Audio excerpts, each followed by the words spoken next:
গণমাধ্যম সমাজের এবং রাষ্ট্রের আয়না। অতএব গণমাধ্যমকে অবশ্যই নিখুঁত হতে হবে। বাংলাদেশের গণমাধ্যম একটি শক্তিশালী প্রতিষ্ঠান হিসাবে গড়ে তুলতে আমরা পারিনি। আমি আপনাদেরকে বিনীতভাবে স্মরণ করিয়ে দিতে চাই, গণমাধ্যমের স্বাধীনতা নিয়ে যখনই আমরা কথা বলি তখন স্বয়ংক্রিয়ভাবেই কিন্তু বহু মতের সহাবস্থানের কথা বলি। গণমাধ্যমের দায়িত্বশীলতার কথা যখন আমরা বলি তখন স্বয়ংক্রিয়ভাবেই কিন্তু আমরা গণমাধ্যমের জবাবদিহিতার কথা বলি।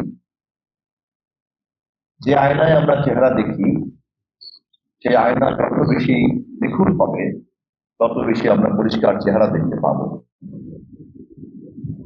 গণমাধ্যম সমাজের এবং রাষ্ট্রের আয়না।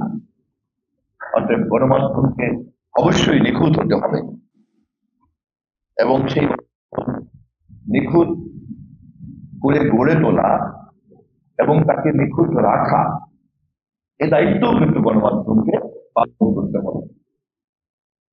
এবং আমি বিশ্বাস করি আপনাদের মতো বিজ্ঞ সংবাদদাতা অবশ্যই আপনারা আপনাদের চেতনার মধ্যে তা ধারণ করেন।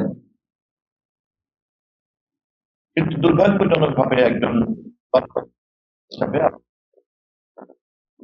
এই সংক্রান্ত যাবতীয় যত উদ্যোগ, সব উদ্যোগগুলি সকল সময় কিছুটা ছিল আংশিক এবং তা কখনোই পূর্ণাঙ্গতা পায়নি। এবং যেহেতু সেই পূর্ণাঙ্গ মতামত কখনোই কাঠামোবদ্ধ হয়নি, সে কারণেই বাংলাদেশের গণমাধ্যম একটি শক্তিশালী প্রতিষ্ঠান হিসাবে গড়ে তুলতে আমরা পারিনি। অবশ্যই বিগত দিনের সকল সরকার এ দায় দায়িত্ব বহন করা উচিত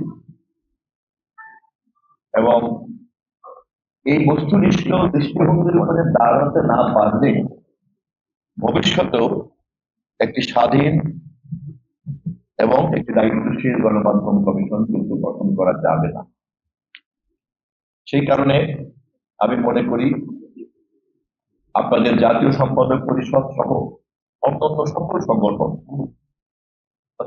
জাতীয় সম্পাদক কাউন্সিল সহ অন্যান্য যে সকল সংগঠন আছে, সম্ভবত মালিক সমিতি, সম্পাদকদের সংগঠন, সাংবাদিকদের সংগঠন, ইউনিয়ন, এমনকি প্রেসের এবং সংবাদপত্রের যে কর্মচারী কর্মকর্তা তাদের যে সংগঠন, আমি ইতিমধ্যেই ধারাবাহিকভাবে সবার সঙ্গে কথা বলছি এবং আমি চেষ্টা করছি ধারাবাহিকভাবে সকলের সঙ্গেই মাননীয় প্রধানমন্ত্রীর সঙ্গে দেখা করিয়ে দেওয়ার। আমি আশা করি আপনাদেরকেও এই সংগঠনকে খুব দ্রুতই মাননীয় প্রধানমন্ত্রীর সঙ্গে যদি আপনারা সাক্ষাৎ করার আগ্রহ প্রকাশ করেন, আপনাদের সম্মতি সাপেক্ষে আপনাদেরটাও আমরা সেই ব্যবস্থা করতে পারবো ইনশাআল্লাহ। এই কাজগুলি করার মূলত উদ্দেশ্য হচ্ছে যে সকল পক্ষকে একটি সুনির্দিষ্ট লক্ষ্যে উপলব্ধ করা। কারণ আমরা যদি শুরুতেই আমাদের লক্ষ্যের ব্যাপারে ঐক্যমত তৈরি করতে না পারি এবং সংশ্লিষ্ট সকল অংশীদারদেরকে যদি একই পাতায় দাঁড় করতে না পারি, একই মঞ্চে দাঁড় করতে না পারি, তাহলে আমরা এই কঠিন কাজটা অতীতে যে কারণে হয় নাই, এবারেও কিন্তু সে কারণে আবার ব্যর্থতায় পর্যবসিত হতে পারে। রাজনৈতিক দলগুলি পৃথিবীর সারা দেশেই যখন ক্ষমতাকে লক্ষ্য করে